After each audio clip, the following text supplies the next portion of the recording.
네, 이 시간에는 IoT 지식력 검정 제2회 기출 문제를 가지고 문제풀이를 진행하도록 해보겠습니다. 먼저 첫 번째 문제 1번입니다. 다음 중 사물인터넷 개념과 가장 거리가 먼 것은? 사물인터넷에 대한 개념을 알고 있는지에 대해서 나오는 문제죠. 최근 등장한 개념으로 단순히 물리논리적으로 사물들을 연결하는 기술. 사실 이런 것들 점수 주기 위한 그런 문제가 아닌가 싶기도 하고요. 이 네트워크의 사물들을 연결하고 지능화하여 사물의 가치를 증대한다. 맞는 표현이죠. 산업간의 융합을 통한 지능화를 가속하여 다양한 정보를 제공한다. 역시 맞는 얘기죠. 사물들이 서로의 존재와 상태를 확인하고 새로운 가치를 형성한다. 이런 것들이 이제 사물 인터넷에 대한 개념을 얘기한 내용이 되겠고요.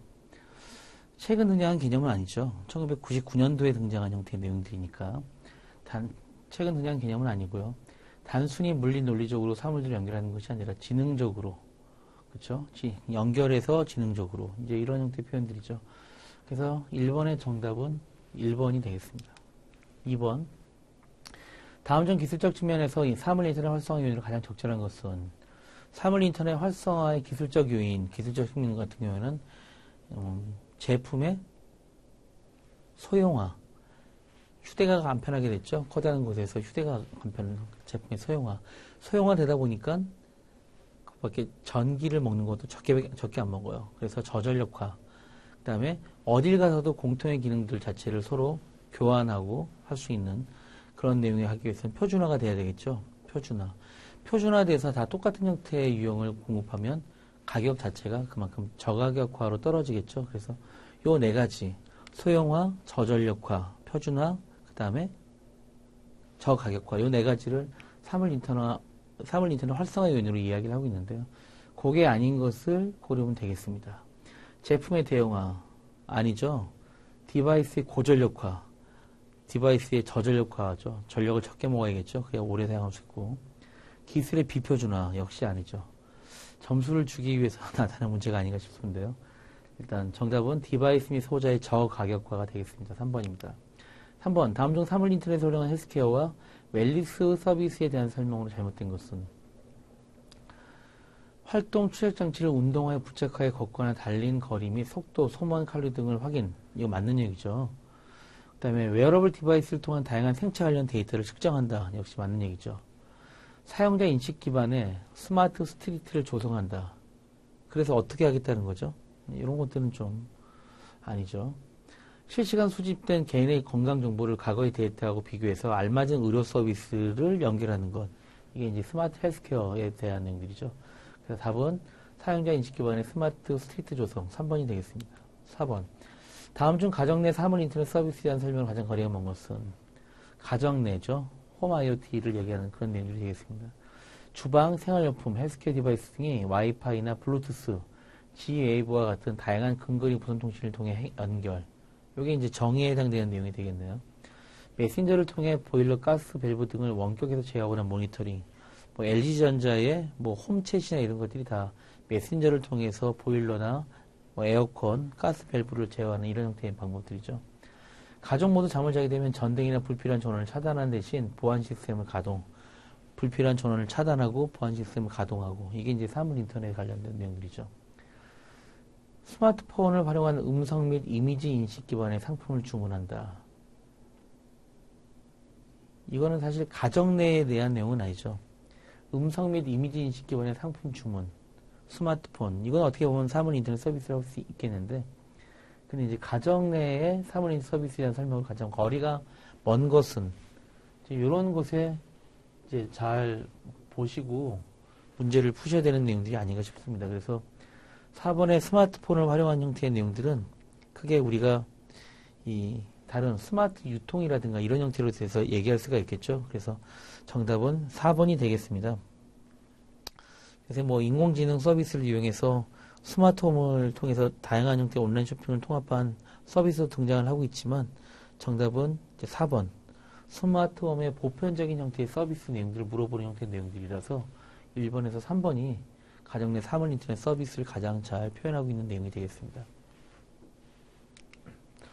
5번. 다음 중 서비스 중 스마트 시티 서비스 가장 거리가 먼 것은? 일단 스마트 시티는 기존 UCT하고의 가장 큰 차이점이 UCT는 뭐 건물이라든가 네트워크라든가 이런 인프라를 만드는 것이고요. 스마트 시티는 그 위에 서비스를 만드는 겁니다.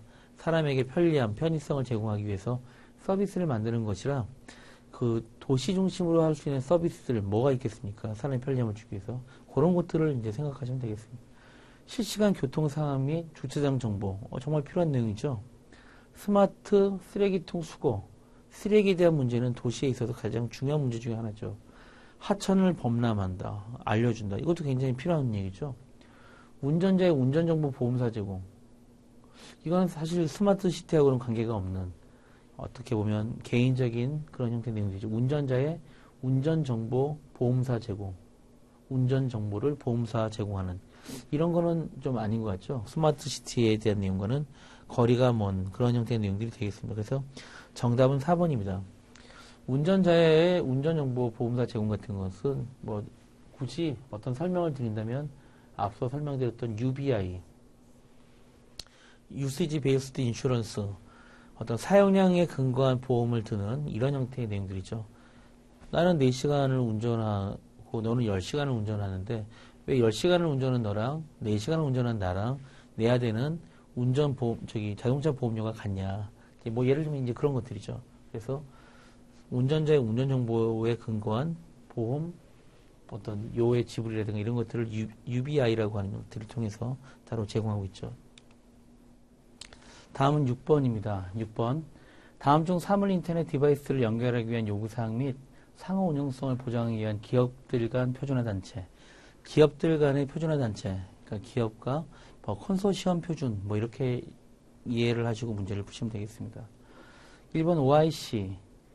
이제 요거는 이제 OIC라는 건 이제 없어졌죠. 2016년 10월에 올스인 얼라이언스와의 합병에 의해서 OCF로 요 내용들이 이제 바뀐 내용입니다. 2번 1M2M은 사실상 표준이죠. 국내 TTA를 포함해서 7개 나라의 기관들이 참여한 게 1M2M이고요. 역시 상호 운영성이나 이런 내용들을 그 근간으로 하고 있죠. 그 다음에 올스인 얼라이언스, 이거는 뭐 퀄컴이나 MS, 국내 LG전자가 근간으로 했던 얼라이언스인데 이제 OCF로 합병이 됐습니다. ISO, IEC, JTC1은 이제 국제 표준 쪽을 정하는 쪽이죠. 이런 문제는 좀 상당히 좀 안 좋은 문제라고 좀 할 수 있는데요. 이거 예전 문제니까 이렇게 얘기할 수 있겠습니다. 답은 1번일 수도 있고 3번일 수도 있고라는 이런 형태의 내용이 좀 드는데 지금 현재 앞으로 이런 문제의 유형들은 아마 안 나올 겁니다. 어쨌든 올스인 얼라이언스가 OIC로 이제 합병이 되면서 진짜 올스인 얼라이언스 자체가 실질적인 성과 도출이 굉장히 더뎌지니까 기업들이 다 이제 OIC 쪽으로 같이 몰려간 거예요. 그래서 OCF라고 하는 형태로 오픈 커넥티비티 파운데이션에서 OCF로 되었는데 정답 이런 것들이 나오면 정답은 OCF가 되겠습니다. 7번 아래 그림은 SPND SE 관점에서 사물 인터넷 구조이다. 다음 중 가로에 들어갈 적절한 용어는 무엇인가 해서 SPND 답이 그냥 다 주어졌죠. 요런 내용들이 총체적으로 다 무엇을 요구하고 있습니까? Security, 보안을 요구하고 있죠. 여기 Security가 해당되는 내용이니까 보안이 되겠습니다. 8번 1M2M의 레퍼런스 아키텍처 모델의 기본 계층 모델에서는 모든 엔티티를 3가지 계층에서 분화해 언급하고 있다. 3가지 계층과 거리가 먼 건 애플리케이션 계층, 공통 서비스 계층, 네트워크 서비스 계층. 이게 이제 3가지 계층이죠. 데이터 링크 계층은 여기 포함이 안 되는 그런 형태의 내용입니다. 정답은 8번의 정답은 이제 4번이 되겠습니다. 데이터 링크 레이어라고 하는 것들은 이제 존재하지 않죠. 추가적으로 좀 더 다른 내용을 얘기를 해보면 이제 애플리케이션 엔티티라고 하는 부분이 있다고 했죠. 그래서 애플리케이션 엔티티는 단대단 엔드 투 엔드의 사물 인터넷 솔루션을 위한 그 애플리케이션 로직을 제공하는 게 애플리케이션 엔티티가 되겠고요. 애플리케이션 엔티티라고 하는 요소가 뭐겠습니까? 예를 들면 화물 추적을 한다든지 원격 혈당 모니터링을 한다. 원격 전력 측정을 한다. 이런 형태의 애플리케이션 엔티티 이런 것들을 우리가 AE라고 얘기를 하고 있고요. 그 다음에 CSE라고 하는 항목이 있습니다. Common Service Entity라고 하는 게 있는데요. 이제 이런 것들은 사물 인터넷의 다양한 애플리케이션들의 그 공통적으로 사용 가능한 공통 서비스 기능을 제공하는 겁니다. 공통 서비스 제공, 뭐 과금을 한다든지, 뭐 디바이스를 관리한다든지 하는 이런 다양한 형태의 내용들이 하는 게 CX이고요. 네트워크 서비스 엔티티가 따로 있습니다. 네트워크 서비스 엔티티는 뭐 장치 관리, 위치 서비스, 장치 트리거링 이런 것들을 하는 용도로 쓰는 게 네트워크 서비스 엔티티가 되는 이런 형태의 내용들이 되겠습니다. 그래서 1M2M의 계층 모델로 사용되고 있는 것들을 먼저 물어보는 내용들이 되겠는데요. 1M2M의 계층 모델은 애플리케이션 레이어, 커먼 서비스 레이어, 네트워크 서비스 레이어 이렇게 세 개의 계층이 있다라고 하는 것들을 숙지해 주시면 되겠습니다. 9번 다음 그림은 IoT버티 프레임워크 API다. IoT버티는 뭐에 대한 플랫폼입니까? OCF에서 제공하고 있는 오픈 플랫폼이죠. 가로에 들어갈 적정 용어는 무엇인가? 디스커버리, 검색에 대한 기능들이죠. 그 다음에 데이터 트랜스미션, 데이터를 전송하고 그 밖에 디바이스를 매니지먼트하고 그 다음에 데이터를 매니지먼트하고 DM, 디바이스 매니지먼트에 해당되는 내용들이 여기 안 들어가 있네요. 그래서 디바이스 매니지먼트가 되겠습니다. 정답은 9번의 2. 이 형태가 IoT버티라고 하는 프레임워크 형태의 내용들을 정의하고 있는 것이니까요. 이 내용 형태 그대로 내용을 숙지하시면 될 것 같습니다. 10번 사물 인터넷의 구성 요소별 보안 위협의 종류 중 서비스와 관련된 보안 위협으로 거리가 먼 것은 서비스와 관련된 보안 위협은 어떤 게 있습니까? 서비스에 대한 보안 위협을 정의하려니까 내용할 수 있는 것들은 데이터에 대한 기밀성이나 무결성이 있어야 되고 프라이버시가 침해돼서는 안 되고 데이터에 대한 유변조가 안 돼야 되고 이런 것들이 다 서비스에 관련된 보안 위협이죠. 복제 공격은 어떤 것입니까? 복제 공격은 장치나 센서 이런 것들에 대한 보안 위협으로 대표적으로 얘기되는 게 복제 공격에 대한 얘기가 되겠습니다. 그 밖에 뭐 추가적으로 더 이야기할 수 있는 게 있다면 저는 위협성으로 얘기할 것들은 데이터 위조나 변조에 대한 공격은 서비스나 네트워크에 대한 보안 위협이 되겠고요. 서비스 거부 공격은 네트워크와 관련된 보안 위협이 되겠고요. 프라이버시 침해는 개인정보 유출에 따라서 발생하는 결과이기 때문에요. 개인정보 유출에 해당되는 내용이다 라고 그렇게 인지하시면 될 것 같습니다. 다음 11번입니다. 다음 중 강력한 보안 체계를 갖추기 때문에 발생할 수 있는 사물 인터넷 디바이스의 제한적인 요소. 저용량 배터리나 낮은 컴퓨팅 파워를 이용할 수 없음. 제한적인 요소와 가장 거리가 먼 것. 저용량 배터리나 낮은 컴퓨팅 파워를 이용할 수 없음. 여러 번 읽어봐야 될 사항들이네요. 강력한 보안 체계를 갖추기 때문에 발생할 수 있는 사물 인터넷 디바이스의 제한적인 요소. 그리고 가장 거리가 먼 것은 일단 이거는 디바이스의 물리적 크기가 작기 때문에 충분한 배터리나 높은 컴퓨팅 성능을 그 안에 집어넣을 수가 없어요. 그렇기 때문에 높은 컴퓨팅 요소가 오히려 이 강의된 내용들의 제한 요소라면 제한 요소가 되겠죠. 일단 2번 데이터 전송과 관련된 경량 암호 알고리즘 부재. 경량 알고리즘, 암호 알고리즘 현재 부재하죠. 제한적인 요소죠. 경량 암호 알고리즘이 있어야 이 사물 인터넷 디바이스의 어떤 제한적인 요소를 해결할 수 있는 그런 요소가 될 텐데요. 그런 것도 쉽지가 않고요. 그러니까 메시업 보안 기술이라고 하는 걸 얘기하는데요. 메시업 보안 기술의 부재로 인해서 프라이버시 보호 자체가 쉽지가 않다. 이런 것들이 바로 경량형 암호 알고리즘 부재 해결되는 그런 내용이 되겠고요. 같은 내용이죠. 그 다음에 일괄된 방식으로 보안 및 프라이버시 보장이 어렵다라고 하는 내용들도 역시 사물 인터넷 디바이스의 제한적인 요소로 얘기되고 있는 그런 형태의 내용들입니다. 저용량 배터리나 낮은 컴퓨팅 파워를 이용할 수 없는 것이 아니라 저용량 배터리나 낮은 컴퓨팅 파워를 이용할 수밖에 없는 것이죠. 그렇기 때문에 발생할 수 있는 그런 요소들이 오히려 많은 것이죠. 그래서 정답은 1번 저용량 배터리 낮은 컴퓨팅 파워를 이용할 수 없음이 되겠습니다. 다음 12번입니다. 사물 인터넷 보안 공격 중 다음에서 설명하는 것은 무엇인가? 악의적인 공격자가 대량의 접속 신호를 한꺼번에 발생시켜 센서나 소형장치의 요청을 처리하는데 필요한 자원을 소모시키거나 이들과 관련된 서비스가 생성되고 제공되는 것을 마비시키거나 지연하는 것이다 라고 되어 있어요. 이거는 이제 서비스 거부를 일단 이야기를 하고 있습니다. 이 보안 공격에 대한 유형으로 몇 가지 대표적으로 얘기하는 것이 있는데요. 첫 번째가 비인가 접근입니다. 비인가 접근, 그 다음에 정보 유출, 그 다음에 데이터에 대한 위조 및 변조, 그 다음에 프라이버시 침해, 서비스 거부 공격, 이렇게 크게 5가지 정도를 보안 공격 유형으로 잡고 있습니다. 그 중에 지금 보고 계시는 내용들은 이제 서비스 거부에 해당되는 내용들입니다. 비인가 접근으로 가장 많이 얘기하는 것들은 원격으로 제어하는 그런 디바이스 같은 경우에는 오히려 위협에 더 많이 노출될 수가 있죠. 그래서 이런 것들이 비인가 접근에 해당되는 그런 내용들이 되겠고요. 특정 장치에 어떤 자원이나 서비스의 권한이 없는 공격자들은 굉장히 다양한 형태의 보안 위협을 가하기 위해서 비인가된 접근을 오히려 시도하죠. 그래서 비인가의 접근은 그렇게 정의할 수 있겠고요. 정보 유출은 유무선 통신 구간에서 도청이라든가 스니핑, 비인가 접근에 의한 유출, 이런 것들을 하는데 이런 것들이 다 정보 유출에 해당되는 그런 내용들이 되겠습니다.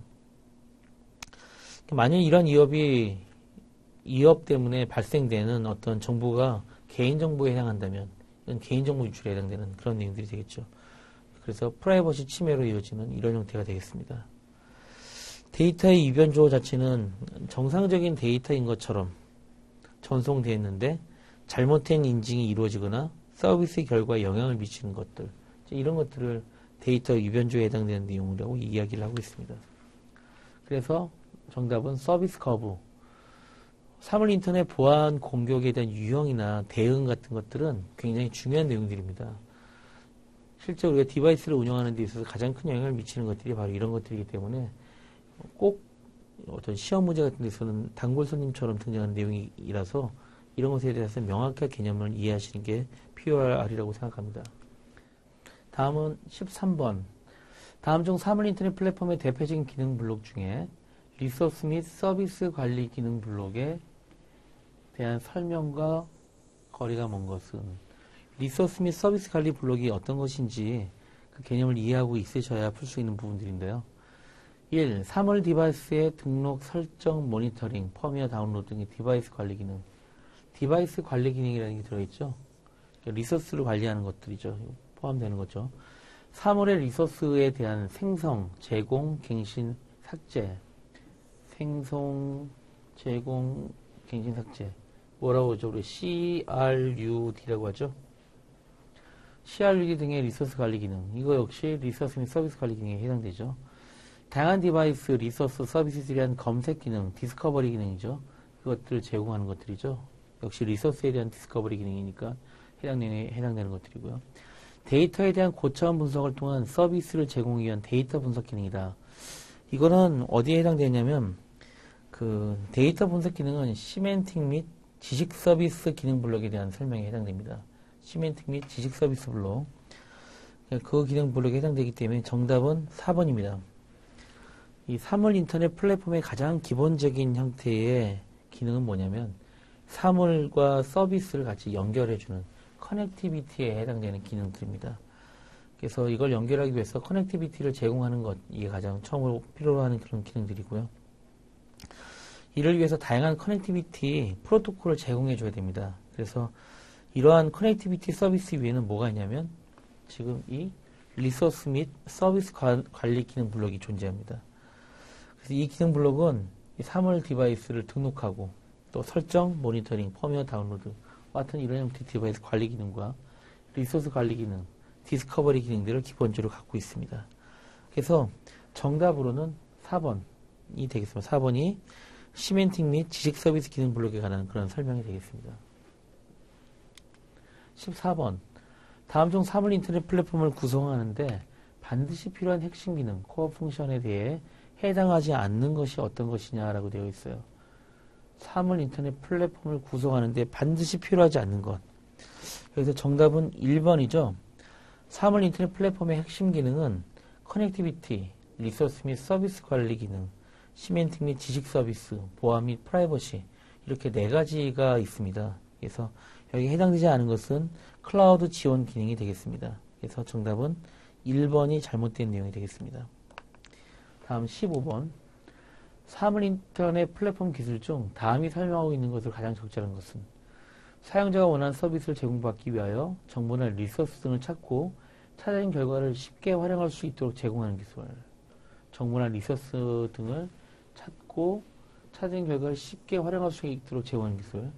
이 기술은 기본적으로 클라이언트 서버 방식과 P2P 방식으로 구분되고 있고, 사물 인터넷 플랫폼은 기본적으로 이 기술을 제공하고 있다. 이 내용은 뭡니까? 디스커버리에 관련된 그런 형태의 내용들이죠. 그래서 검색 기능이 되겠습니다. 사물 인터넷에 관련된 정보나 리소스를 검색하거나 활용하는 그런 기술들을 얘기를 하고 있는데요. 이 검색 기능들 자체는 기본적으로 클라이언트 서버 방식하고 P2P 방식으로 이제 구성되어 있습니다. 그래서 클라이언트 서버 방식의 이런 검색, 디스커버리 기능은 클라이언트의 검색 요청에 의해서 서버는 자신의 저장소 내에 전제하고 있는 그런 디렉토리로부터 리소스 검색을 통해서 결과를 알려주는 그런 방식이고요. P2P는 어떻게 합니까? P2P는 리소스를 찾고자 하는 장치가 네트워크에 검색 요청을 보내고 검색 요청을 받은 장치가 자신이 해당 리소스를 가지고 있을 때는 응답하고 또 없을 때는 모든 디바이스가 자신이 갖고 있는 리소스 정보 이런 것들을 광고를 해요. 그럼 그 광고를 수신해서 원하는 리소스를 검색하는 방법이 있는데 이게 P2P 디스커버리 방법입니다. 이런 형태로 이해하시면 될 것 같습니다. 그 밖에 장치 관리 기술은 디바이스 매니지먼트라고 해서 디바이스에 대한 초기 설정이라든가 또는 소프트웨어, 펌웨어 다운로드, 그리고 사물인터넷 디바이스의 고장 진단, 배터리, 메모리, 이와 같은 이런 하드웨어 모니터링, 디바이스 주변 장치에 대한 컨트롤, 리부팅, 시스템 로깅, 이런 형태의 서비스를 포함하고 있습니다. 식별체계에 대한 기술은 다양한 디바이스에 다양한 서비스에 그런 데이터 등을 식별하기 위해서는 반드시 식별체계가 필요한데요. 이런 글로벌하게 식별체계를 표기하기 위해서 거기에 맞는 해당되는 식별 코드 값이 필요하다라고 얘기를 했었죠. 그래서 그런 내용들을 포함하고 있습니다. 여기서는 검색 기술이 정답이 되겠습니다. 다음 16번. 사물 인터넷 장치 관리 기술 중 이동통신사에서 휴대폰을 원격 제어 관리하고자 하는 목적으로 굉장히 오래된 형태의 디바이스 매니지먼트죠. 장치 관리 기능이 MO, 매니지먼트 오브젝트 기반 자원으로 구현되어 HTTP를 이용한 REST 기반의 프로토콜로 동작하는 것은 이거는 이제 OMA의 DM이 되겠습니다. OMA의 디바이스 매니지먼트가 되겠습니다. 이거는 이제 전 세계 휴대폰 이런 것들을 원격 제어 관리하는 용도로 되기 때문에 대략 14억 대가 넘는 이런 형태가 여기에 해당되는 내용으로 존재하고 있습니다. 그래서 사물 인터넷 디바이스 사물 인터넷 장치 관리 기술이 어떤 거냐라는 것들을 이해하면 되겠습니다. 그래서 OMA DM은 휴대폰 장치 관리고요. 그 다음에 OMA LWM2M은 소형 사물 인터넷 디바이스에 대한 사물 인터넷 장치 관리입니다. 그래서 이 두 개의 차이점을 명확하게 이해하고 계시면 될 것 같습니다. 17번. 다음 중 사물 인터넷 플랫폼 기술의 하나인 시멘틱 기술을 구현하는 데 필요한 기술과 거리가 먼 것은? 이라고 했어요. 플랫폼 기술이라는 시멘틱 기술은 의미를 찾는 것이죠. 의미를 찾기 위해서 필요한 기술은 이제 우리가 온톨로지 표현 기술이라고 이야기를 했습니다. 얘기를 했는데 한번 내용을 보시면 이제 온톨로지 표현 또는 시멘틱을 주석화하는 것들, 그다음에 데이터의 표현 이런 것들은 다 시멘틱 구현을 위한 기술들이에요. 데이터 표현, 시멘틱 주석화, 온톨로지에 대한 것들은 이렇게 시멘틱 기술을 구현하는 데 필요한 기술이고요. 서비스 오케스트레이션은 그 SOA, 서비스 오리엔티드 아키텍처와 같은 SOA 구현을 위한 하부 기술을 얘기를 하고 있죠. 그래서 여기서는 서비스 오케스트레이션이 바로 그 정답이 되겠습니다. 18번.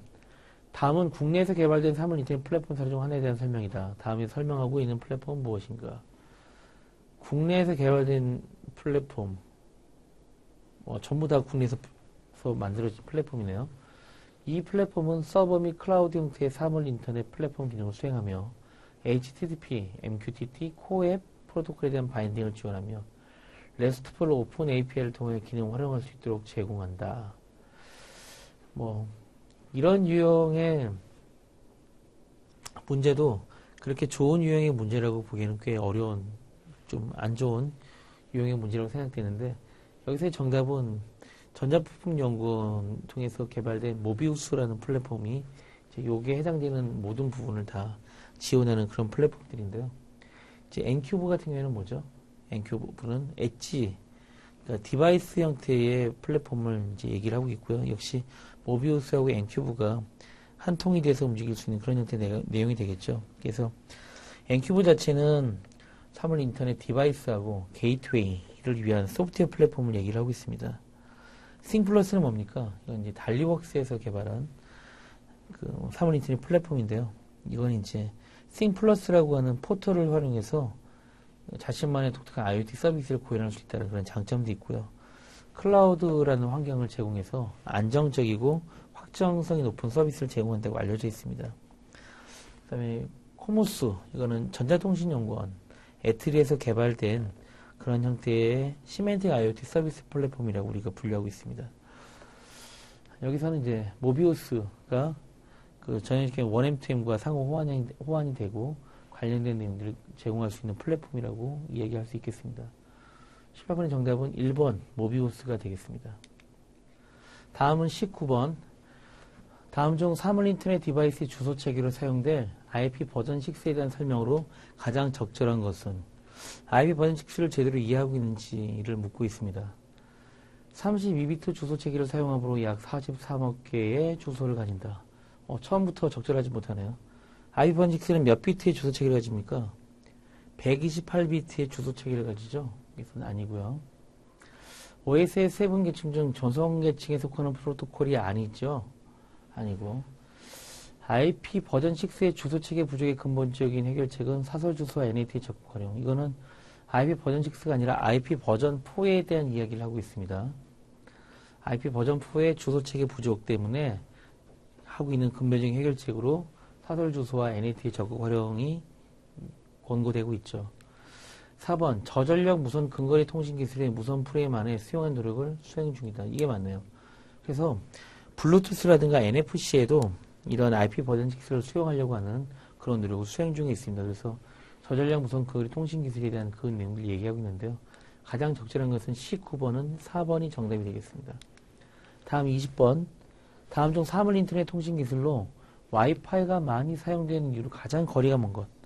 와이파이가 많이 사용되는 이유로 가장 거리가 먼 것을 물어보고 있습니다. 저전력으로 동작하므로 전력 공급이 어려운 장소에 설치되는 비콘 등이 널리 사용될 수 있다. 이게 갑자기 무슨 말이죠? 전력 공급이 어려운 장소에 설치된 비콘 등에는 가장 많이 사용되는 게 뭡니까? 저전력 블루투스인 블루투스 로우 에너지 BLE죠. 저전력으로 동작을 하는 이런 형태로는 가장 많이 사용하는 것은 BLE가 되죠. 그래서 이건 BLE를 얘기하는 저전력으로 동작하는 BLE 비콘을 얘기하고 있는 그런 형태가 되겠습니다. 여러 표준 제공을 통해 다양한 통신 환경을 지원한다. 역시 마찬가지 이건 와이파이고요. 다양한 개인 휴대장치에서 기본으로 지원하여 디바이스 인터넷 접속하는 데 필요한 AP가 널리 퍼져 있다. 와이파이에 대한 얘기를 하고 있죠. 다른 근거리 무선 통신 기술보다 더 빠른 통신 속도를 제공하고 있습니다. 802.11 산하에 다양한 형태의 와이파이 프로토콜들이 존재하고 있죠. 정답은 1번입니다. 1번은 블루투스 로우 에너지 BLE를 이야기하고 있는 내용이 되겠습니다. 다음 중 블루투스 기술에 대한 설명으로 거리가 먼 것은 블루투스 4.1에 비해 블루투스 4.2 정도가 최대 2.5배 빠르죠. 블루투스 4.0의 저전력 기술을 도입하여 비콘 디바이스 전력 문제를 해결할 수 있습니다. 블루투스는 메신 네트워크 기반으로 개발되지 않았죠. 현재 메신 네트워크에 대한 것은 우리의 바람이죠. 메신 네트워크가 된다면 거리, 데이터를 전달할 수 있는 거리가 그만큼 많이 확장이 되겠죠. 최근에 중앙의 데이터 허브를 통해 연결한 네트워크 기술을 표준하고 있다. 이게 지금 블루투스는 허브 앤 스포크 기술입니다. 그래서 중앙에 데이터 허브를 두고 연결한 네트워크 기술을 가지고 있죠. 블루투스 4.2부터 인터넷 프로토콜을 지원하고 이를 통해 블루투스를 지원하는 센서나 디바이스에 직접 인터넷에 접속할 수 있다. 인터넷 프로토콜을 직접 지원할 수 있는 게 4.2 버전부터 직접적인 프로파일을 제공하고 있습니다. 이래서 정답은 3번 블루투스는 메시 네트워크 기반으로 개발되었다는 말이 잘못되었습니다. 메시 네트워크가 아니라 허브 앤 스포크 방식으로 개발되었고요. 최근 블루투스 4.0에서도 메시 네트워크 형태의 부분을 개발 중에 있다고 하는데요. 최근 발표한 블루투스 5에도 메시 네트워크에 대한 개발이 진행 중인 것으로 언급이 되고 있습니다. 이런 정도의 내용들을 익히시면 될 것 같고요. 블루투스에 대한 개념 자체는 이제 많이 요구되는 통신 프로토콜이죠. 와이파이나 블루투스, 지그비, G웨이브 이런 것들에 대해서는 많이 요구되는 형태의 내용들이기 때문에 이 네 가지의 각각의 특징들을 충분히 이해하시면 풀 수 있는 문제라고 생각되겠습니다. 다음 22번. 다음 중 BLE 비콘에 대한 설명으로 가장 거리가 먼 것은 BLE 비콘입니다. RFID나 NFC와 비교해 서비스 영역은 짧지 않죠? NFC 같은 경우는 굉장히 10cm 언더, 3cm 정도 되지만 서비스 영역이 더 길죠. 계층화된 수직 응용이다. UEID 메이저 마이너 값을 이용하거나 수신 신호 세기, RSSI라고 하죠. 수신 신호 세기를 이용하여 계층화된 서비스가 가능하죠. 애플 아이비콘의 경우 안드로이드 5.0 롤리팝을 지원하는 스마트폰부터는 IP권 신호 수신과 송신이 가능하다. 용량이 620mAh인 CR240 동전만한 전지 있죠. 수온전지 하나만으로 최대 2년 이상 등록할 수 있다 해서 뭐 이런 경우에는 하루에 몇 번 데이터를 센싱하고 주기적으로 보내느냐라는 것들이 이 4번 같은 경우에는 좌지우지하는 거죠. 하루에 한 번 보내도 이 이상을 더 쓸 수가 있겠죠. 여기서는 가장 거리가 먼 것이니까 1번이 되겠습니다. RFID, NFC 비교하여 서비스 영역이 훨씬 더 길게 갈 수 있고 좁게 가져갈 수도 있고 하는 이런 형태의 내용들이죠. 그렇기 때문에 정답은 1번이 되겠습니다. 다음 23번. RFID 기술 중 센서 네트워크 통신 기술과 적용 영역이 유사한 기술은 무엇인가? 센서 네트워크 통신 기술과 적용 영역이 유사한 기술. 여기서 무엇을 묻고자 하는 겁니까? RFID 기술에 대한 이해를 하고 있느냐라는 것이죠. 정답은 2번이 되겠습니다. 2번. 433MHz 같은 경우에는 능동형 RFID 기술이에요. 안에 배터리에 의해서 지원되는 액티브 RFID 기술입니다. 그래서 이 센서 네트워크 통신 기술과 유사해서 해외물류 컨테이너의 추적 장치 같은 데 이용해서 쓸 수가 있어요. 그래서 100m 정도의 거리에서도 데이터를 센싱해서 가져오는 이런 형태이기 때문에 비교적 여기에서는 가장 센서 네트워크 통신 기술과 적용 유사한 기술이라고 할 수 있겠습니다. 적용 영역이 유사한 기술. 이런 것의 표현이 참 어려운 형태의 내용들인데 거리가 먼 것은 적용 영역이 유사한 기술 같다라는 건 아니죠. 이런 것들은 참고하시면 되겠습니다. 다음 중 NFC에서 지원하는 모드에 대한 설명으로 먼 것은 NFC에서는 지원되는 모드가 세 가지 모드가 지원이 되죠. 두 대의 NFC 디바이스가 상호 데이터가 송수신이 가능하죠. 그 다음에 RFID 태그를 인식하기 위한 리더 모드로의 동작이 가능하고요. 기존의 RFID 카드처럼 동작하는 카드 에뮬레이션 기능이 가능합니다. 센서 네트워크에서의 게이트웨이 역할을 수행하지는 않죠. 그래서 이런 1, 2, 3번은 NFC의 지원 모드에 대해서 각각 설명을 하고 있습니다. 그래서 정답은 4번. 센서 네트워크의 게이트웨이 역할을 수행하는 것은 아닙니다. 다음 25번. 다음 중 직비라고도 있습니다. 직비 IP에 대한 설명으로 가장 거리가 먼 것은 이제 직비 IP에 대한 컨셉을 제대로 이해하고 있느냐를 이제 물어보는 문제가 되겠습니다. 1. 에너지 관리용 응용 프로파일을 수용하기 위해 발표된 프로토콜 스택이다. 맞는 표현이죠. 이 저전력 형태를 구현하는 형태의 내용들이죠. 6로펜과 RPL 라우팅 메커니즘을 포함한다. 예, 역시 맞는 내용이죠. 6로펜과 RPL 라우팅 메커니즘을 표현하고 있죠. IP 버전 4 기반 무선 메시 네트워킹을 지원한다. 이제 보통 이제 6로펜을 지원한다라고 하면 우리가 IP 버전 6 위에 있는 복이 예화하고도 중첩이 되는 그런 내용들이죠. IPv4가 아닌 IP 버전 6가 되겠습니다. IP 버전 6를 지원하는 형태의 내용들이죠. 그래서 이 내용은 일단 정답이 3번이 되겠네요. 인터넷 수송 계층의 보안 메커니즘인 TLS, DTLS를 포함하죠. 그래서 이건 지급의 IP에 대해서 제대로 이제 알고 있느냐라고 하는 부분들인데요.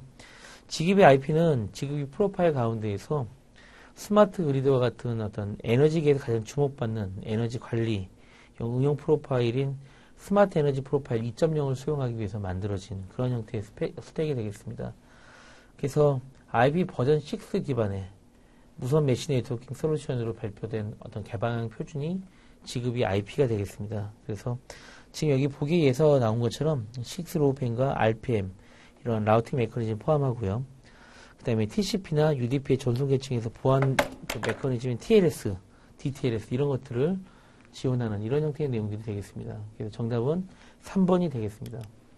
26번. 다음 중 G웨이브에 대한 설명을 가장 거리가 먼 것은 가장 거리가 먼 것을 결정하는 거네. 지금 다 통신 프로토콜들이 사물 인터넷의 어떤 형태로 어떻게 연결해서 데이터를 전송하느냐를 물어보는 것들이 연결성에 있어서는 굉장히 중요한 부분들이기 때문에 연접해서 계속 나오고 있는 것 같습니다. 네트워크 토포로지 측면에서 마스터 노드를 기반으로 232대의 디바이스가 연결됐다. 이거는 어떤 내용이죠? G웨이브는 네트워크 구성 시 마스터 노드를 따로 가지지 않거든요. 그렇기 때문에 G웨이브는 마스터 노드를 가지지 않기 때문에 일단 1번이 일단 거리가 가장 먼 얘기가 되겠네요. 투과성이 좋아서 벽이 하나 있어도 30m 정도의 거리 통신이 가능합니다. 와이파이, 블루투스, 지그비 등에 사용하는 2.4GHz 주파수 다른 주파수를 사용하여 900MHz 대역을 사용하죠. 간섭에 굉장히 자유롭습니다. 홈 오토메이션의 모니터링과 컨트롤을 위한 저전력 통신 기술이 맞죠. 그래서 정답은 26번의 정답은 1번이 되겠습니다. 마스터 노드를 가지지 않기 때문에 이 내용이 되겠습니다. 자, 다음은 27번입니다. 27번. 다음중 근거리 통신망 기술로서 초당 400에서 500Mb까지 전송이 가능한 저전력 고속 무선 통신 기술. 이것만 봐도 울트라 와이드밴드 UWB가 되겠죠. IEEE 80 문제가 잘못됐습니다. 802.15.3 802입니다. 802라는 건 없죠. 802.15.3에서 표준화를 진행하고 있는 기술 UWB가 되겠고요. 1번의 와이어리스 하트 같은 경우에는 이 공장 계측이나 제어를 위한 어떤 무선 통신 기구로 개발됐는데요. 이거는 이제 802.15.4를 기반으로 해서 만들어진 2.4GHz ISM 밴드에서 돌아가는 게 와이어리스 하트가 되겠고요. I4100 역시 802.15.4의 근간을 둔 표준이 되겠습니다. 다음 지그비 같은 경우에는 무선 메시 네트워크 솔루션으로 발표된 것들이죠. 그래서 6로PN이나 RPL 라우팅 메커니즘을 수용하는 그런 형태의 내용들인데 이렇게 UWB처럼 이런 전송이 가능한 이런 형태의 전송이 가능하지는 않죠. UWB는 초고속 근거리 통신망 중 하나라고 우리가 분류를 하고 있습니다. 초고속 근거리 통신망 중 하나. 그래서 초당 400에서 500Mb의 전송이 가능한 저전력 고속 무선 통신 기술이라고 얘기를 하고 있습니다. 저전력 무선 통신 기술. 이제 이런 내용들이 핵심이 되는 내용이 되겠습니다. 다음 28번입니다. 다음 중 와이파이 관련 표준 중에서 가장 빠른 통신 속도를 내는 것은 정답은 이제 여기서는 1번이 되겠네요. IEEE 802.11AD 이게 이제 우리가 Y기그라고 불리우는 그런 내용이죠. 최대 전송 속도가 7GBps예요. 그래서 지금 던져진 보기 중에서는 가장 속도가 빠른 그런 형태의 내용들이 되겠습니다. 802.11b는 뭐 최초의 표준에서 정의된 것과 동일한 매체의 접근 방법. 그래서 11Mbps 형태를 가지고 있고요. 11G는 2.4GHz에서 54Mbps의 속도로 동작합니다. 그다음에 802.11n은 2.4GHz하고 5기가 대역 모두에서 동작하지만 일단 5기가 대역을 지원하는 것이 이제 선택적이고요. 미모라는 기술 있죠. 멀티 인풋, 멀티 아웃풋에서 이런 기술 외에 미모라는 기술 외에 빔포밍, 채널 결합 이런 기술하고 함께 적용해서 최대 600Mbps 정도의 어떤 전송 속도를 제공하는 게 802.11n이 되겠습니다. 그래서 지금 보기에서는 802.11ad로 최대 전송 속도가 7GBps가 나오거든요. 그래서 보기에 의해서는 1번이 정답이 되겠습니다. 29번. 다음은 저전력 블루투스에 대한 설명이다. 가로에 들어갈 내용으로 적절한 것은 블루투스 스마트는 40개의 2MHz 채널을 사용한다. 맞죠? 데이터 전송 속도는 1Mbps며 최대 전송 파워는 몇일까요? 10mW가 정답이 되겠습니다. 10mW. 이런 내용은 스펙에 대한 내용들을 물어보는 거기 때문에 그냥 익히고 외워두시는 방법밖에 다른 수가 없습니다. 데이터 전송 속도는 1Mbps, 최대 전송 파워는 10mW. 일단 이런 내용들을 이렇게 익히시면 될 것 같고요. 다음 중 사물 인터넷 프로토콜로 메시지 교환을 하는 방식이다. 퍼블리시, 서브스크라이브 방식과 리퀘스트, 리스폰스 방식을 다 지원하는 것. 우리가 XMPP라고 공부한 바 있습니다. XMPP. XMPP가 이 두 가지 방식을 다 지원하는 이런 형태의 내용들입니다. 그래서 XMPP 자체는 이제 직거리다. 제버라는 이름으로 1999년도에 XML 기반 메신저 프로토콜을 만들어진 겁니다. 그래서 2004년도에 IETF를 통해서 표준화된 프로토콜로 XMPP를 얘기를 하고 있고요. 메시지 교환 방식으로 이 두 가지를 다 지원하는 걸로 특징을 갖고 있습니다. 그래서 이런 내용, XMPP, HTTP, MQTT, 코앱, 뭐 이거 말고 하나를 더 공부한다면 웹소켓, 이렇게 5가지를 서로 비교하고 관련된 형태의 특징점을 알고 있는 것들, 이런 것들이 굉장히 중요한 형태의 내용들입니다. 분명히 5가지 중에 2개 정도는 항상 이제 묻는 형태로 시험 문제를 낼 수밖에 없어요. 왜냐하면 사물 인터넷 프로토콜이기 때문에 매우 중요한 역할을 차지하고 있거든요. 그래서 MQTT는 어떤 건지, 그 다음에 XMPP는 뭔지, 코앱은 어떤 건지, HTTP는 어떤 경우에 사용하는지, 이런 형태의 4개 점을 다 공부해 두시면 좋을 것 같습니다. 네, 다음은 31번. 다음 중 코앱에 대한 설명으로 가장 거리가 먼 것은? 역시 중요하니까 여러 가지 이런 통신 프로토콜에 대한 문제들은 계속 나오는 것 같아요. 1. 저사양 하드웨어에서 작동하는 센서 디바이스의 RESTful 웹 서비스를 지원하기 위한 경량 프로토콜. 이게 코앱이죠. 네트워크 계층은 IEEE 802.15.4 표준을 기반으로 하고 있고, 물리 계층 및 링크 계층은 IP 버전 6 프로토콜을 이용한다고 되어 있어요. 이거 아니죠. 네트워크 계층은 IP 버전 6 프로토콜을 이용하는 거 맞는데, 물리 계층 및 링크 계층을 802.15.4 표준을 기반으로 하고 있죠. 그러니까 네트워크 계층이 아니죠. 물리 계층 및 링크 계층을 이용하고 있으니까 이런 것에 대한 차이점, 참 이런 것들은 참 헷갈리기 쉬운 형태의 내용들인데요. 중요한 형태의 내용들이다 보니까 몇 차례 읽어서 숙지하는 것밖에 방법이 따로 없습니다. 저전력 고선질 네트워크 및 소용량 소형 노드에 사용될 수 있는 특수한 웹 전송 프로토콜. 이거 맞죠? 메시지 전달 타입은 확인형, 비확인형, 승인, 리셋으로 정의되죠. 그래서 이렇게 이해하시면 되겠습니다. 그래서 네트워크 계층을 IP 버전 6 프로토콜을 이용한다라고 생각하시면 되겠습니다. 네트워크 계층을 이용한다. 이렇게 하시면 되겠고요. 순서가 이제 앞뒤로 바뀐 내용이죠. 그래서 정답은 2번이 되겠습니다. 32번. 최근 마케팅 분야에서 사물 인터넷 서비스 대표적인 사례가 비콘을 활용하여 프로모션 정보 제공, 할인 쿠폰 제공, 매장 내 기란 내 제품 정보 제공 등 스마트 쇼핑 서비스를 꼽을 수 있다. 다음 중 비콘의 기반 통신 기술은 무엇인가? 그래서 뭐 블루투스 로우 에너지 몇 차례 계속 반복되는 문제들이죠. 저전력 블루투스 BLE가 되겠습니다. 3번입니다. 33번. 다음 중 오픈소스 하드웨어 결과물로 가장 거리가 먼 것은? 오픈소스 하드웨어 결과물로 가장 거리가 먼 것. PCB 도면, 자재 명세서, 회로도 이런 것들이 다 포함이 되죠. 그럼 여기서 정답은 4번 펌웨어가 되겠죠. 펌웨어 같은 경우는 실제로 소프트웨어 설계 결과물에 해당되는 것이죠. 그래서 하드웨어 설계 소스 결과물하고 소프트웨어 설계 소스 결과물을 구분지어서 얘기하는 것을 이제 묻고자 하는 것 같아요. 오픈소스 하드웨어 결과물이냐, 오픈소스 소프트웨어 결과물이냐, 이런 것에 따라서 구분할 필요가 있을 것 같습니다. 소프트웨어 설계 소스 결과물은 어떤 게 있습니까? 이런 펌웨어나 OS, 응용 프로그램, 이런 것들이 대표적인 오픈소스 소프트웨어 결과물로 이야기되는 것들이죠. 그래서 여기서 정답은 4번 펌웨어가 되겠습니다. 34번. 다음 중 사물 인터넷 디바이스 하드웨어로 라즈베리 파이에 대한 설명을 가장 거리가 먼 것은? 이것도 뭐 특정하게 라즈베리 파이를 물어본다는 것도 좀 우스운 얘기이기도 한데 좋은 문제는 아닌 것 같다는 생각이 좀 듭니다. 일단 내용을 좀 한번 살펴보면 1. 아두이노와 달리 동영상 카메라를 어려움 없이 적용할 수 있다.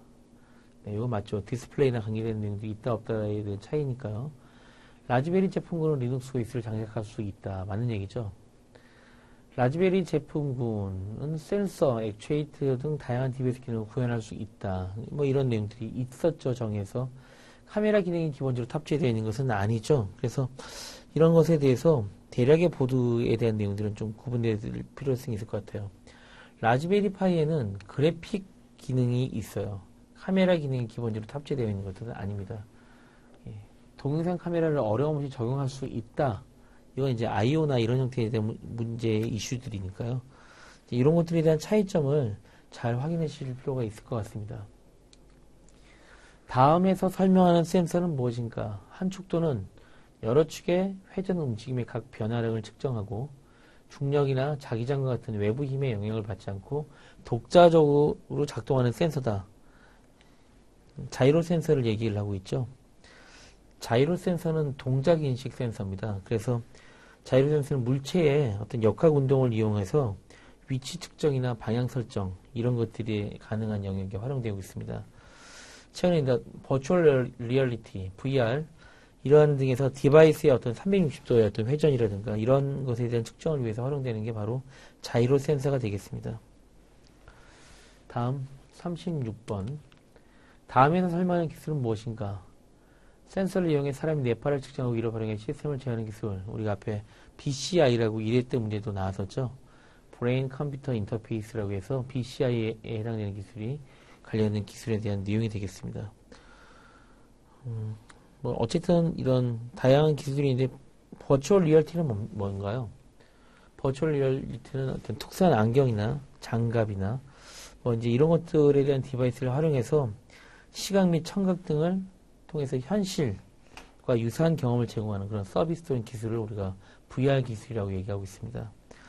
그 밖에 AI, Artificial Intelligence, 인공지능을 얘기하고 있죠. 다음 나노 기술은 뭡니까? MEMS보다도 1000배 더 미세한 기술로서 나노 테크놀로지를 얘기한 바 있습니다. 여기서 정답은 2번 BCI의 정의를 묻는 그런 형태가 되겠습니다. 37번 다음 내용에서 가로 안에 들어갈 적정한 용어는 무엇인가?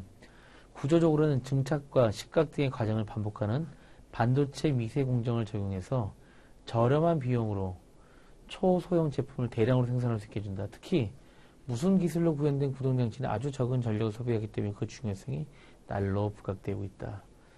우리 MEMS 기술을 정의한 내용이 되겠습니다. MEMS죠. MEMS 뭐 여러 가지로 사물 인터넷 디바이스가 초소형하고 저전력화되는 휴대가 간편한 형태의 역할을 감당하게 된 그런 대표적인 기술이 MEMS이기 때문에 이런 내용들을 많이 물어보는 것 같습니다. 그래서 정답은 3번 MEMS가 되겠습니다.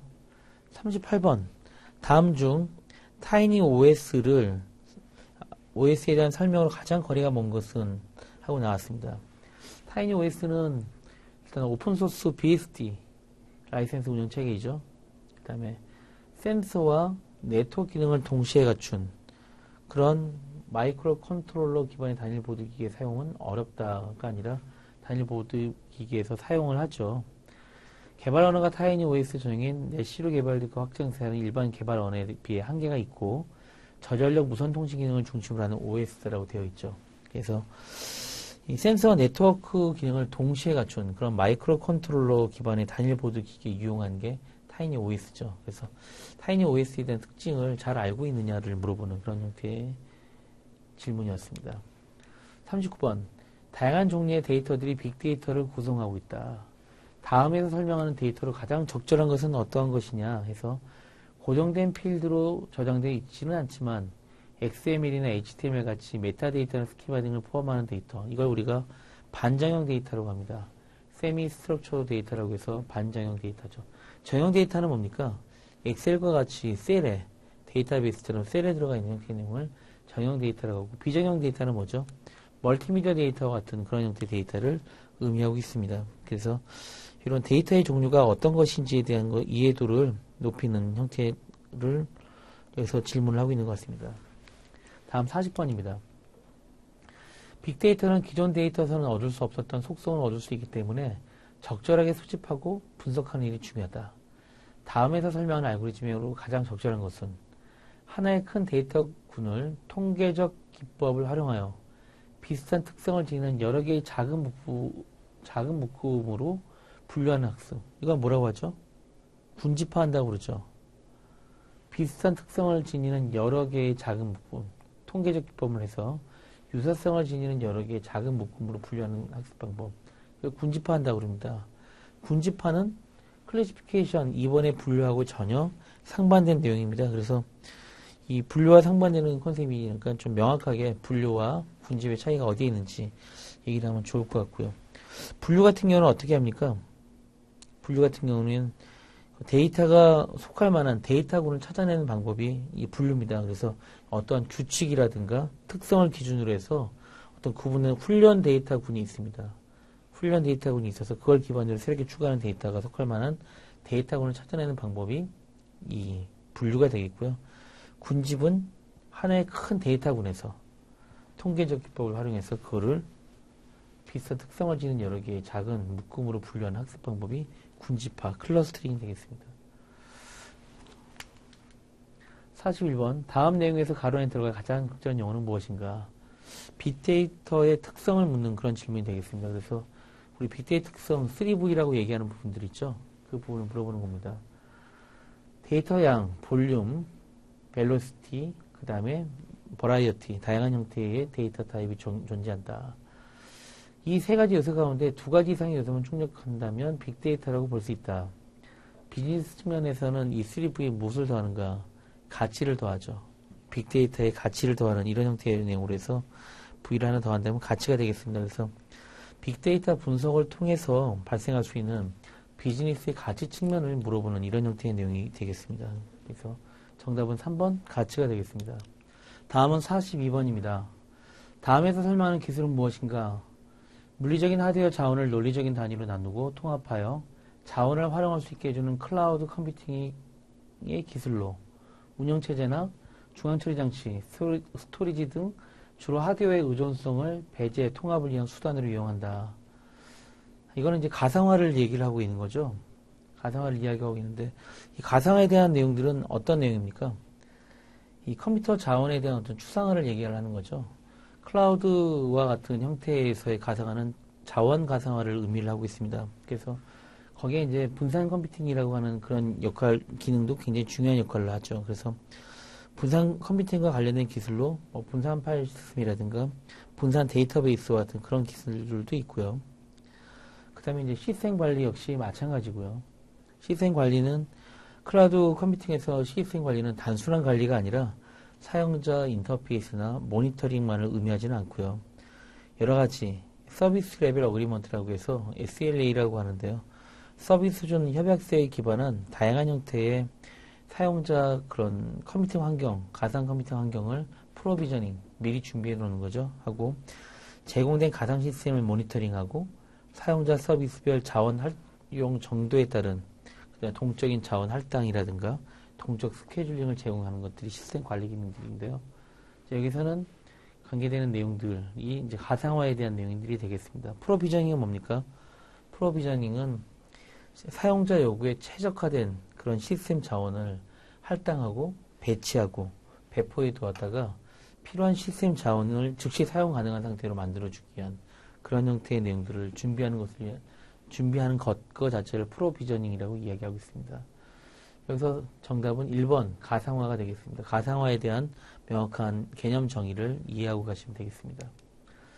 다음 43번 다음에서 설명하는 프로토콜은 무엇인가?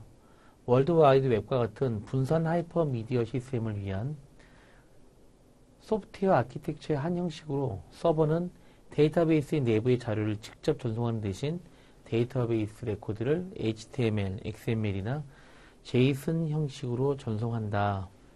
이거는 REST에 대한 프로토콜을 정의하는 그런 내용이 되겠습니다.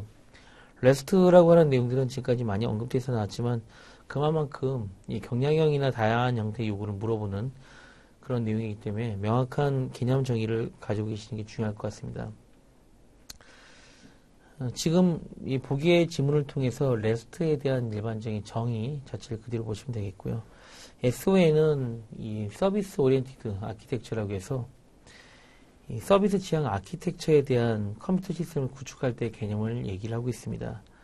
그래서 업무상 일처리에 대한 소프트웨어 기능을 서비스로 판단을 해서 그 서비스를 네트워크상에 연동하여서 시스템 전체를 구축해 나가는 방법론, 그것으로 서비스 오리엔티드 아키텍처, 그래서 SOA라고 얘기를 하고 있고요. SOAP은 심플 오브젝트 액세스 프로토콜이라고 해서 일반적으로 널리 알려지는 HTTP라든가 HTTPS, 그 다음에 SMTP 이런 것을 통해서 XML 기반으로 메시지를 컴퓨터 네트워크상에서 교환하는 그런 프로토콜 자체를 SOAP이라고 합니다. 여기서는 이 REST가 되겠고요. 하이퍼바이저는 뭐죠? 호스트상에서 다양한 형태의 OS를 사용할 수 있는 그런 환경, 그걸 우리가 하이퍼바이저라고 얘기를 하죠. 그래서 그런 형태로 해서 내용들 자체를 용어 하나하나가 다 많이 쓰이는 용어들이기 때문에 개념 정의를 하고 가시는 게 굉장히 중요하도록 하겠습니다. 44번 클라우드 서비스는 자원의 레벨에 따라 다양한 모델로 구분되는데 다음에서 설명하는 모델은 무엇인가? 이용자에게 서버, 스토리지 등의 하드웨어 자원만을 임대, 뭘까요? 인프라스트럭처 애저 서비스, IaaS에 대한 내용이죠. 서비스 제공자는 이용자가 요구하는 성능에 맞추어서 가상화된 하드웨어를 구성 제공하고 이를 통해 사용자는 제공받은 데스크탑 또는 서버를 활용해서 원하는 환경을 구성 사용한다. 여기에 개발하는 환경을 제공하면 뭐가 되죠? 플랫폼 애저 서비스, 파스가 되고요. 사용자가 원하는 그런 소프트웨어 환경을 제공하면 소프트웨어 애저 서비스에서 사스와 같은 이런 형태가 되는 것이죠. 그래서 클라우드 서비스에 제공하는 자원에 따라 구분되는 이런 형태의 분류를 묻는 그런 형태의 질문이 되겠습니다.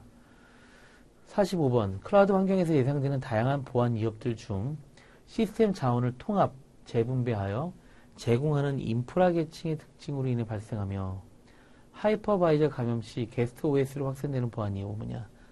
가상화 취약점 상속에 대한 그런 것들을 물어보는 내용들입니다. 보안 위협에 대한 내용들은 뭐 펌웨어든 어떤 시스템에 대한 복제건 하드웨어건 네트워크든 다양한 형태의 율을 쭉 하나의 테이블로 만들어서 한번 정리를 해 놓으실 필요가 있습니다. 그래서 인프라 계층의 특징으로 해서 발생되는 하이퍼 감염시 게스트 OS로 확산되는 보안 위협, 가상화 취약점 상속이라는 내용으로 요 관계되는 내용들을 보안 위협이 어떤 보안 위협이 있는지 이해해 두시면 괜찮겠습니다. 이런 클라우드 서비스는 시스템 자원을 통합, 재분배해서 제공하는 어떤 인프라 계층의 특징으로 인해서 가상화 시스템의 취약점을 그대로 상속합니다. 그렇기 때문에 악성 코드 감염이라든가 또는 서비스 장애 등 신규 취약성에 노출될 가능성이 상당히 높은 그런 형태가 되겠습니다. 그래서 클라우드에 이것 말고 존재할 수 있는 그런 보안 위협이 어떤 것이 있는지 같이 스터디해 놓으시면 좋을 것 같습니다. 46번 다음 중 연결 중심의 사물 인터넷 시대의 주요 변화에 대한 설명으로 가장 거리가 먼 것. 연결 중심의 사물 인터넷, 기존의 모바일 시대하고 사물 인터넷 시대를 비교해서 물어보는 그런 형태의 내용이 되겠습니다. 그래서 가장 거리가 먼 것을 찾는 것이죠. 더 많은 사물들을 연결하려면 지금의 기기 중심의 스마트 기능 추가보다는 소비자들에게 불필요한 컴퓨팅 기능을 없애고 연결 관점에서 제품을 제공한다. 이게 중요한 것이죠. 사물 인터넷. 사물 인터넷 중심으로는 가벼운 연결이 기하급수로 증가하면서 무거운 연결의 데이터 트래픽을 뛰어넘는 환경이 될 것으로 예상된다.